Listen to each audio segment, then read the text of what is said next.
Shinsou looked outside the window, never minding his classmates. He sighed. He just wished they could be more quiet. The door then slid open, and for once the purple-haired teen was thankful for the teacher walking in. Shinsou turned in front of him and was surprised to see a new girl beside the teacher. Let me see. You can sit next to Shinsou Hitoshi, the teacher called out. She nodded and walked towards the chair next to him. Lunchtime came, and Shinsou sat at his usual table. A tap on the shoulder momentarily stopped him. He turned to see the new girl standing in front of him, but was again surprised to see her make hand gestures instead of talking. What's with this girl? Listener sat her lunch beside Shinsou and opened her bag. There she took out a pen and notepad, then wrote something down. After that, she gave it to Shinsou. Hi, I'm Listener. Do you mind if I sit beside you? I'm deaf, so I can't hear what you say.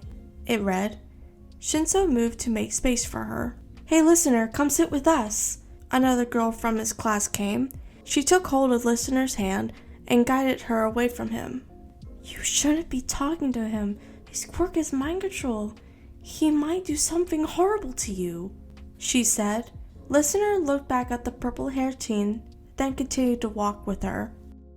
The next day, Listener's mom walked her to UA, even with the brown-haired teen insisted to go by herself. Bye, honey. Have a good day. Just then, she sees a familiar purple hair. She ran to catch up with him. She tapped him on the shoulder. Shinsou turned to her, but to only flinch at his glare. Did she do something bad?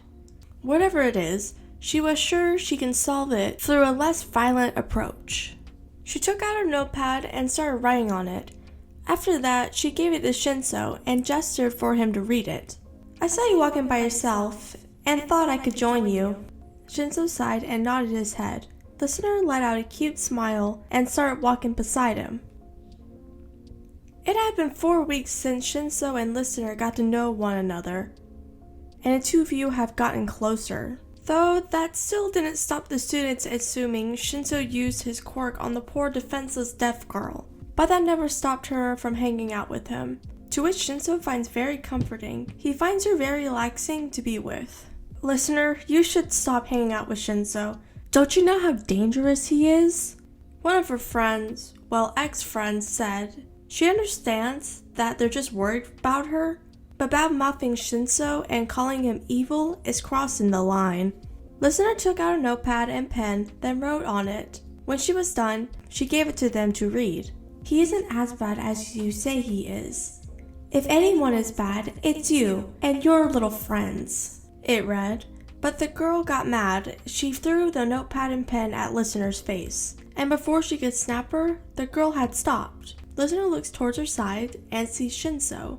She ran towards the purple-haired teen and hid behind him. Back off from her. You don't want me to use my quirk on any of you, he said. The girls ran off scared of what Shinsou would do. He turned towards Listener. Did they hurt you? He asked, but Listener smiled and shook her head. No. Good. Come on, let's go, Shinsou said. Listener took her notepad along with her pen from the floor and started writing again. Once done, she handed over to Shinsou. He took it and his eyes widened at the words. I love you. Shinsou smiled. He extended out his hand for her. Listener took hold of it and smiled barely. There was blush appeared on his cheeks. I love you too, he said. Listener smiled and walked closer to him. 1,